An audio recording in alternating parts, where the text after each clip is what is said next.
Assalamualaikum warahmatullahi wabarakatuh. Selamat datang di Podcast Ren, podcast yang ngobrolin kajian keislaman yang kontekstual dan kontemporer. Dan di episode kali ini saya mau ngajak teman-teman untuk menelaah suatu hadis, yang hadis itu berisi nasihat malaikat Jibril untuk kita semua, walaupun disampaikan seolah-olah menjadi nasihat bagi Kanjeng Nabi Muhammad SAW. Dan nasihat apa itu? Nasihatnya berbunyi, Ja'a Jibril alaihissalam ila Rasulillah sallallahu alaihi wasallam faqol, ya Muhammad isma syi'ta fa innaka mayitun wahbib man syi'ta fa innaka mufariquhu wa'mal ma syi'ta fa innaka majziyun bih wa'lam anna syarafal mu'min qiyamuhu bil lail wa izzahu istighna'uhu anin nas. Dalam hadis ini ada beberapa nasihat yang hari ini akan coba kita diskusikan. Nasihat yang pertama ini berbunyi, Ishma syi'ta fa innaka mayitun. Hiduplah wahai Muhammad, kata malaikat Jibril, sesukamu. Tetapi engkau harus ingat bahwa engkau ini akan mati, bahwa engkau adalah calon mayit. Dari kalam ini, dari frasa ini, kita bisa melihat kalimat yang seolah-olah memberi izin untuk hidup sesuka hati kita, padahal sebetulnya kalimat ini berupa larangan. Mungkin teman-teman juga ingat, misalkan dulu ibu atau bapak kita melarang kita dengan bahasa yang seperti ini, misalkan ya udah kalau mau hujan-hujanan boleh, tapi nanti kalau sakit jangan nyalahin mama, misalkan. Ya udah kalau mau beli es krim boleh, tapi kalau sakit perut jangan nyalahin bapak, dan seterusnya. Jadi kalimat yang seolah-olah mengizinkan, padahal sebetulnya ada unsur larangan. Nah, yang menariknya dari kalimat ini juga kita bisa menarik suatu pemahaman bahwa bisa jadi Allah mengizinkan kita melakukan sesuatu, padahal Allah tidak meridhoi kita melakukan itu. Maksudnya gimana? Maksudnya adalah di Al-Quran juga Allah menjelaskan bagaimana Allah mengizinkan kita semua untuk yang mau beribadah boleh, mau enggak juga enggak apa-apa. Tetapi di antara semua izin itu yang hanya diridhoi Allah adalah ketika kita bisa menjadi hambanya yang utuh, melaksanakan tugas dan peran kita, melaksanakan peribadatan sebagaimana Allah minta. Jadi ketika kita berbuat dosa, sebetulnya itu dimungkinkan karena ada izin, tapi itu tidak diridhoi oleh Allah. Maka kita harus ingat, berdasarkan kalam atau perasa ini, bahwa segala sesuatu yang kita perbuat itu ada konsekuensinya, ada balasannya. Dan balasan itu atau konsekuensi itu bisa di dunia juga atau bisa juga di akhirat. Dan konsekuensi ini kita tidak hanya berpikir dalam konteks dosa atau hukuman, tapi juga bisa jadi konsekuensi ini berupa misalkan kegelisahan hati, ketidaknyamanan, ketidaktentraman, perasaan bersalah, dan seterusnya. Jadi konsekuensinya bisa bermacam-macam. Kalau misalkan kita ingat, sholat, kata Allah, itu berfungsi untuk menghadirkan ketenangan di dalam hati kita. Nah, ketika kita tidak sholat, itu konsekuensinya tidak hanya berupa tidak adanya pahala atau jadi dosa bagi kita, tapi juga ketidakadaan ketenangan atau ketentraman di dalam hati kita. Seperti itu. Dan dari kalam yang ini, dari frasa hadis yang ini, Ishma syi'ta fa innaka mayitun, kita juga kemudian diajari bahwa kita harus bijak dalam bertindak, karena bisa saja kita bertindak sesuka hati kita, hidup semau kita, tapi kita harus ingat bahwa setiap tindakan kita, setiap apapun yang kita perbuat di dalam kehidupan kita pasti ada konsekuensinya. Dan berbicara soal konsekuensi, berbicara soal kematian sebagai bentuk konsekuensi dari apa yang kita kerjakan dalam hidup, ini menarik karena kalau kita lihat konteks sejarahnya, masyarakat Arab pra-Islam itu adalah masyarakat yang tidak percaya pada kehidupan setelah kematian. Sehingga konsep adanya kehidupan setelah kematian, adanya balasan setelah kematian, itu menjadi konsep yang sangat revolusioner bagi masyarakat Arab pada masa itu. Nah, karena masyarakat Arab pra-Islam tidak meyakini bahwa ada kehidupan setelah kematian, bahwa ada balasan dari apa yang kita perbuat ketika hidup di dunia setelah kita mati, maka mereka merasa bahwa mereka bebas melakukan apapun yang mereka inginkan sepanjang itu tidak merugikan mereka di dunia saja. Karena orang-orang Arab ini kan termasuk orang-orang Arab pra-Islam termasuk yang sangat memperhatikan status sosial dan politik mereka di hadapan masyarakat. Tapi mereka tidak meyakini bahwa setelah kematian ada konsekuensi atau ada balasan. Maka melalui hadis ini, malaikat Jibril mengajarkan pada kita semua melalui diskusinya dengan Nabi Muhammad bahwa Ishmasyita fa innaka mayyitun. Boleh kamu berbuat apa saja dalam hidupmu, hidup semau kamu, tapi kamu ini nanti akan mati. Dan setelah kematian ada kehidupan yang jauh lebih abadi, di mana dalam kehidupan ini perbuatan kita akan juga menemukan balasannya. Yang kedua, wahbib man syi'ta fa innaka mufarikuhu. Cintailah orang yang ingin engkau cintai, kekasihmu, tetapi ingatlah bahwa kelak engkau akan berpisah. Dan dalam kalam ini, dalam frasa ini, kita diajarkan untuk pertama tentu saja jangan jadi bucin, budak cinta yang kita diperbudak oleh perasaan cinta kita yang semu, sehingga kita menjadi tidak adil bagi diri kita sendiri maupun bagi orang lain, sehingga kita gagal melihat prioritas mana yang harus kita kerjakan dan mana yang tidak boleh kita kerjakan, sehingga kemudian kita terlena tidak lagi bisa membedakan mana yang benar dan mana yang salah gitu, karena kita ditutupi mata kita oleh perasaan cinta kita yang semu. Maka kata malaikat Jibril, wahbib man syi'ta, kamu boleh mencintai siapa saja, tetapi kamu harus ingat bahwa kamu akan berpisah, sehingga kemudian tidak boleh untuk memperbudak diri kita dengan perasaan cinta yang semu itu. Dan yang kedua, karena kata yang dipilih adalah fa'innaka mufarikuhu, akan berpisah, maka malaikat Jibril mengingatkan kita bahwa sebetulnya tidak ada yang abadi dalam konteks kehidupan kita manusia, termasuk juga perasaan yang muncul sebagai fitrah kita manusia. Maka karena tidak ada yang abadi, karena pasti ada perpisahan, kita harus bisa mencapai keseimbangan antara kemelekatan dengan ketercerabutan. Jadi kita harus bisa melihat hidup ini sebagai seni untuk holding on dan letting go gitu. Jadi kadang-kadang kita harus berpegang, kadang-kadang kita harus melepaskan, kadang-kadang kita tidak boleh mencintai sesuatu atau seseorang terlalu dalam sehingga melekat, sehingga tidak bisa lagi memilah, sehingga ketika tercerabut kita kemudian kehilangan pijakan kita. Dan yang dari dua ini yang tidak kalah penting kemudian adalah bahwa kata Allah dalam Al-Quran, dalam Al-Baqarah, walladzina amanu asyaddu hubbalillah. Agar cinta kita tidak berlebihan, agar kita sadar bahwa tidak ada yang abadi, maka kita harus menempatkan cinta kita terhadap Allah sebagai dasar atau fondasi yang paling kuat, yang paling dalam di dalam hati kita. Makanya kemudian Allah mensifati orang yang beriman sebagai asyaddu hubbalillah, lebih besar cintanya kepada Allah dibanding cintanya kepada yang lain.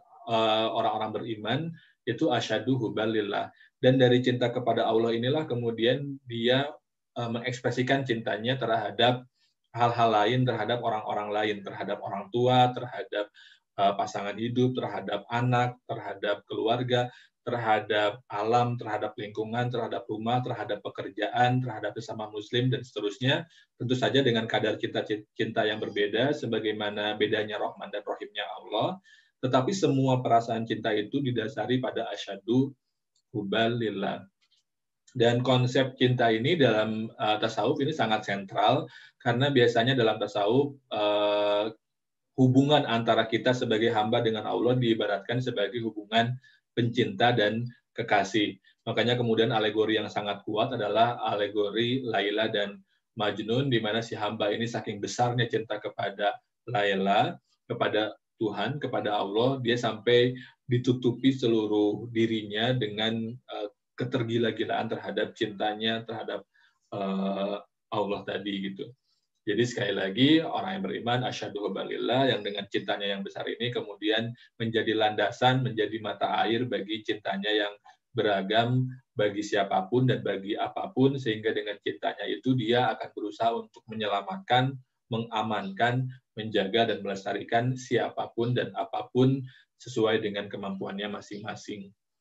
Dan yang menarik soal cinta ini adalah juga dalam surat Ali Imran, di mana Allah berfirman, "Lan tanalul birra hatta tunfiqu mimma tuhibbun." Tadi malaikat Jibril menasihati, cintailah siapapun atau apapun sesukamu, sebesar apapun cintamu, tapi pasti akan berpisah. Dan alasan untuk mengingat bahwa akan ada keterpisahan ini, bisa juga kita lihat dalam Ali Imran tadi, bahwa lan tanalul birra hatta tunfiqu mimma tuhibbun. Tidak atau belum sempurna kebijaksanaan, kebijakan, kebaikan seseorang jika dia tidak bisa atau dia belum mampu untuk memberikan apa yang dia sukai. Kalau kita mau sedekah, biasanya kita nyari barang yang paling tidak kita sukai, atau barang yang paling jelek, atau nominal yang paling kecil untuk kita sedekahkan, karena kita tidak merasa sangat terikat atau sangat melekat dengan barang-barang yang sudah jelek tadi, dengan nominal yang kecil tadi.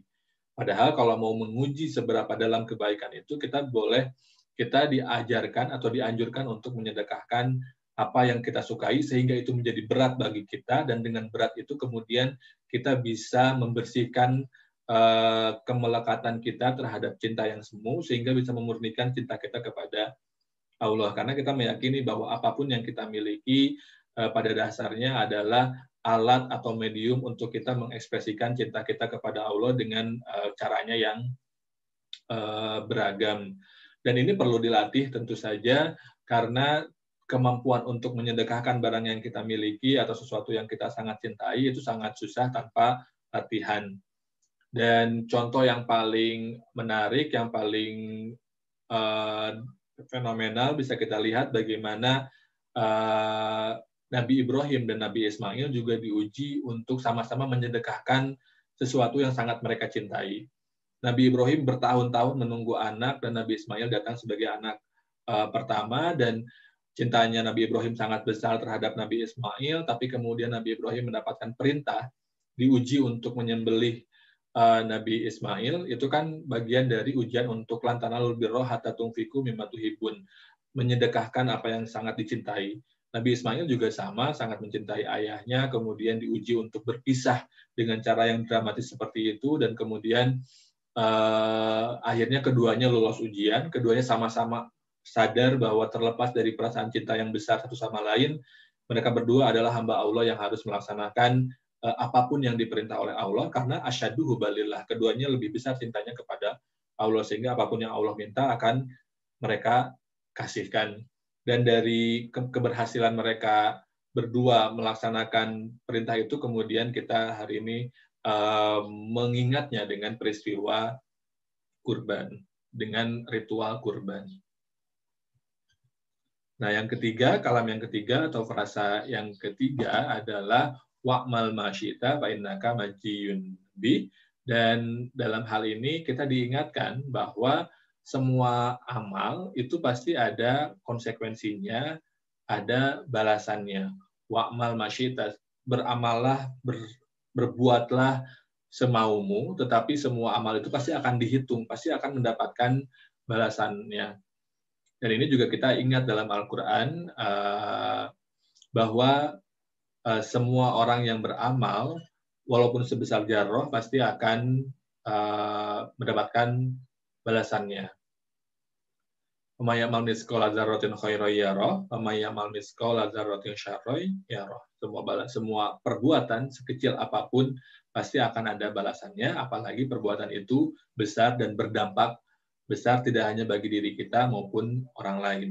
Dan kalau kita sambungkan dengan frasa yang awal, bahwa fa innaka mayyitun, kita akan mati, balasan ini tentu saja balik lagi tidak hanya berupa balasan di dunia, tapi juga di akhirat. Dan frasa ini juga mengajarkan bahwa hidayah itu perlu diupayakan. Memang betul bahwa hidayah ini adalah hak prerogatifnya Allah, diberikan kepada siapapun yang Allah kehendaki, tetapi agar Allah berkehendak dan memilih kita sebagai orang yang diberikan hidayah, kita perlu berupaya untuk memantaskan diri kita agar hidayah itu datang kepada kita, agar kita terpilih. Dan untuk mendapatkan hidayah itu, kita harus beramal sesuai dengan amal yang bisa memenuhi standar kualifikasi, yang mana kita akan diperkuat hidayahnya oleh Allah. Contoh yang menarik juga adalah Nabi Ibrahim. Sebelum Nabi Ibrahim mendapatkan wahyu kenabian, sebelum Nabi Ibrahim mendapatkan wahyu Islam, Nabi Ibrahim kan bertanya dulu, sebetulnya Tuhan itu siapa?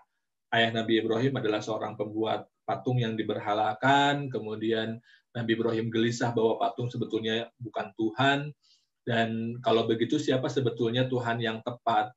Nabi Ibrahim pernah menyangka, bahwa Tuhan jangan-jangan adalah bulan, bahwa ternyata bulan dikalahkan oleh bintang, bahwa jangan-jangan bintanglah Tuhan itu, kemudian juga bintang dikalahkan oleh matahari, dan seterusnya. Sehingga Nabi Ibrahim meyakini bahwa Tuhan ini adalah zat yang lebih besar dari segala apapun yang besar dan megah dan hebat di alam semesta ini. Dan kemudian setelah upaya-upaya pencarian itu, kemudian hidayahnya masuk, wahyunya masuk, Nabi Ibrahim diyakinkan, dipilih sebagai kekasih Allah, sebagai bapaknya para nabi. Dan itu makanya kemudian tidak bisa kita ingin soleh, misalkan ingin jadi orang yang baik, tapi kemudian menunggu kebaikan itu diilhamkan kepada diri kita.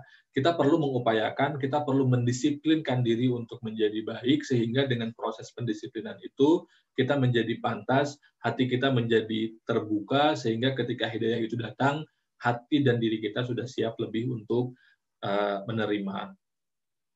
Dan perasa ini terakhir juga mengajarkan kita bahwa untuk berbuat baik itu memang butuh kesabaran. Makanya Imam Al-Ghazali kan bilang bahwa sabar itu bukan semata sabar terhadap cobaan, tapi juga sabar dalam menjauhi maksiat. Karena untuk meninggalkan maksiat ini sangat susah sekali. Maksiat ini diberikan godaan berupa kelezatan dalam tanda kutip yang membuat kita merasa susah nih bagi kita untuk menjauhi maksiat itu. Dan juga sabar dalam meningkatkan amal, karena ya kadang-kadang kita terdistraksi dengan pekerjaan, dengan aktivitas, dan lain-lain, sehingga kemudian mengesampingkan amal-amal perbuatan yang lain. Dan dalam konteks ini juga kita perlu belajar untuk tidak lagi mendikotomi mana ibadah mahdoh, mana ibadah ghair mahdoh. Kenapa? Karena pada dasarnya setiap perbuatan itu bisa jadi ibadah, bisa jadi amal kebaikan, tergantung niat kita. Misalkan kita bekerja, kemudian kita niatkan bekerja kita sebagai bentuk syukur atas pekerjaan yang Allah berikan kepada kita, kemudian sebagai bentuk amanah atas kemampuan, atas kesempatan yang kita dapatkan, sehingga kemudian dengan berusaha amanah, dengan bersyukur itu menjadi pengabdian, menjadi amal baik kita kepada Allah. Kemudian kita juga meniatkan bekerja untuk mencari nafkah, sehingga kita bisa berupaya untuk mewujudkan sakinah mawaddah warahmah, kita bisa tenang beribadah, tidak menyusahkan orang lain, bisa bayar utang, misalkan bisa nolong orang lain, dan seterusnya. Sehingga kemudian dari bekerja itu, walaupun pekerjaannya seolah-olah tidak ada kaitannya dengan agama, seolah-olah sangat sederhana, sangat tidak butuh mikir, tapi jika kita meniatkan dan memposisikan diri kita seperti itu, maka pekerjaan kita menjadi amal ibadah yang baik, insya Allah. Nah, dua yang terakhir ini bukan berupa frasa yang sifatnya seolah-olah membolehkan tapi melarang, tapi berupa penegasan. Bahkan menggunakan kalimat inna, yang inna ini dalam konteks ilmu nahu berfungsi sebagai taukid atau penegasan. Sesungguhnya, kalau dalam bahasa Indonesia. Dan yang di underline atau yang di highlight dengan sesungguhnya ini ada dua. Yang pertama bahwa anna syarafal mu'min qiyamuhu bil lail. Sesungguhnya kehormatan seorang mukmin itu dilihat atau ditimbang atau diukur dari aktivitasnya qiyamul lail atau beribadah di malam hari. Kenapa yang dipilih qiyamul lail? Menurut saya yang pertama karena qiyamul lail ini lumayan punya syiddah masyaqat. Jadi masyarakat kita untuk bangun tengah malam, kemudian beribadah, itu sangat luar biasa besar, sehingga kemudian return-nya atau pahalanya juga relatif lebih besar. Makanya kemudian sholat tahajud itu diyakini atau diasumsikan memiliki keutamaan yang lebih utama dibandingkan dengan katakanlah misalkan sholat duha. Karena ada syiddah masyaqat tadi gitu, syiddah masyaqat untuk bangun tengah malam, untuk kemudian ngambil air wudhu dan seterusnya di tengah dinginnya malam, di tengah godaan untuk beristirahat dan seterusnya. Karena ada syiddah masyaqat, maka kemudian returnnya juga tinggi. Syiddah masyaqat ini semakin besar semakin besar masyarakat atau godaan atau rintangan untuk melakukan ibadah, maka pahalanya relatif akan lebih besar. Kayak gitu. Terus yang kedua, kenapa kehormatan mukmin diukur atau ditimbang dari aktivitas qiyamul lailnya? Karena qiyamul lail ini bisa menjadi kesempatan untuk bermesraan dengan Allah, untuk berkhalwat, untuk berdiskusi, berdialog dari hati ke hati dalam tanda kutip dengan Allah. Karena ketika malam suasananya hening, distraksinya relatif lebih sedikit, sehingga kemudian ketika orang-orang terlelap, kita bisa ngobrol dari hati ke hati, mencurahkan masalah kita, mencurahkan keinginan-keinginan kita, sehingga apapun yang kita hadapi akan Allah tolong dari jalan yang tak terduga, apapun hajat kita akan diberikan kemudahan, kelapangan, dan kekuatan, sehingga kemudian itu menjadi keberkahan bagi kita. Dan yang terakhir, Qiyamul Lail ini juga menjadi simbol kesalehan ritual, sehingga walaupun dalam teks ayat ini yang ditulis adalah Qiyamul Lail, tapi sebetulnya bukan semata Qiyamul Lail aja, tapi juga seluruh ibadah lain yang sifatnya ritualistik mahdhah, yang kemudian dengan pelaksanaan ritual mahdhah tadi akan memperkuat hablum minallah kita, hubungan antara kita dengan Allah, yang jika hubungan kita dengan Allah baik dan kuat dan terjaga, maka itu akan menjadi pendongkrak nilai kita di hadapan Allah gitu. Dan yang kedua yang juga ditegaskan dengan kalimat inna itu adalah wa izaustigna'uhu aninnas. Mulianya seorang mukmin itu dengan dia memiliki karakter gina aninnas. Gina aninnas ini kalau secara harfiah artinya kan kaya dari butuh kepada orang lain. Nah, kalau saya mengartikannya ini adalah merdeka dari disorientasi penghambaan. Kadang-kadang kita walaupun meyakini bahwa Allah tidak ada Tuhan selain Allah, kita secara tidak sadar menghambakan diri kita pada orang lain atau pada sesuatu, sehingga kemudian gerak kita itu dipengaruhi oleh apa yang kita pikir diharapkan oleh orang yang kita tanda kutip kultuskan atau perhambakan.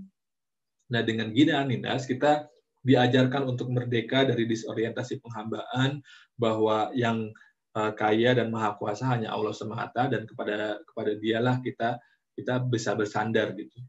Dan seiring dengan yang tadi yang pertama, disorientasi penghambaan, juga merdeka dari ekspektasi. Saya sering menerjemahkan gina aninnas ini sebagai merdeka dari ekspektasi, misalkan dari ekspektasi kita terhadap apa yang mungkin dipikirkan atau tidak dipikirkan orang lain terkait kita, apa yang mungkin atau seharusnya diucapkan atau tidak diucapkan oleh orang lain kepada kita, atau apa yang menurut kita seharusnya dilakukan atau tidak dilakukan oleh orang lain terhadap kita. Nah, kalau kita bisa merdeka dari ekspektasi-ekspektasi itu, maka hidup kita akan lebih tenang, kita akan lebih menjadi manusia yang merdeka dan otonom, yang sadar pada posisinya atau fungsinya sebagai hamba Allah, sehingga dia tidak lagi gelisah gitu. Apakah sedekah dia akan diingat oleh orang lain, dia tidak gelisah soal itu. Apakah perbuatan baiknya akan diomongkan di belakang dia, apakah postingannya dia akan disukai ataukah tidak, dan seterusnya. Dia meyakini dia melakukan sesuatu atas dasar kebaikan, atas dasar penghambaan, dan dia tidak gelisah atas apapun yang mungkin dipikirkan atau diucapkan atau dilakukan orang lain terkait kebaikannya itu. Nah, kadang-kadang kita tidak merdeka nih dari ekspektasi, sehingga kadang-kadang kita kesal terhadap orang, kita jadi sedih, kita jadi tidak bahagia, kita jadi marah hanya karena ekspektasi kita terhadap seseorang atau sesuatu atau suatu kondisi itu tidak tercapai. Dan semakin kita menenggelamkan diri dalam diperbudak oleh ekspektasi, semakin kita akan sulit untuk menemukan kebahagiaan sejati. Misalkan kalau kita mau posting, kita khawatir akan berapa jumlah like-nya, sehingga kemudian kita jadi sedih dan seterusnya gitu. Dan itu bisa konteksnya bisa juga macam-macam. Dan Ghinaanin nas ini juga mengajarkan kita untuk proses tazkiyatun nafs, membersihkan mental kita, membersihkan jiwa kita, yang proses pembersihannya itu outcome-nya akan mempengaruhi kualitas akhlak kita, kualitas kepribadian kita, yang akan menjadi faktor yang sangat fundamental dalam menjalin hubungan yang baik dengan sesama manusia. Sehingga dengan nafs dengan yang bersih, jiwa yang bersih, hati yang bersih, hubungan atau relasi kita antar sesama manusia juga jadi relatif lebih baik, jadi juga jadi bersih, sehingga tidak ada konflik yang tidak perlu, sehingga kalau ada konflik bisa diselesaikan secara baik-baik, sehingga kemudian akan menjadi hal-hal yang membuat kita menjadi mulia di mata Allah juga, mulia di mata masyarakat, walaupun mulia di mata masyarakat tidak boleh dijadikan tujuan atau orientasi upaya kita tazkiyatun nafs, membersihkan diri. Jadi itu tadi nasihat dari Malaikat Jibril kepada kita melalui diskusinya dengan Nabi Muhammad, bahwa kita harus ingat akan konsekuensi, karena isma syi'ta fa innaka mayyitun. Kita harus ingat bahwa alladzina amanu asyaddu hubbalillah, karena wahbib habibaka wahbib man syi'ta fa innaka mufariquhu. Dan kita juga diingatkan bahwa hidayah perlu diupayakan, wa'mal ma syi'ta fa innaka maziyun bih, dan bahwa kehormatan seorang muslim, seorang mukmin dilihat dari qiyamul lailnya, dan kemuliaannya dilihat dari ghinaanin nasnya. Terima kasih. Wassalamualaikum warahmatullahi wabarakatuh.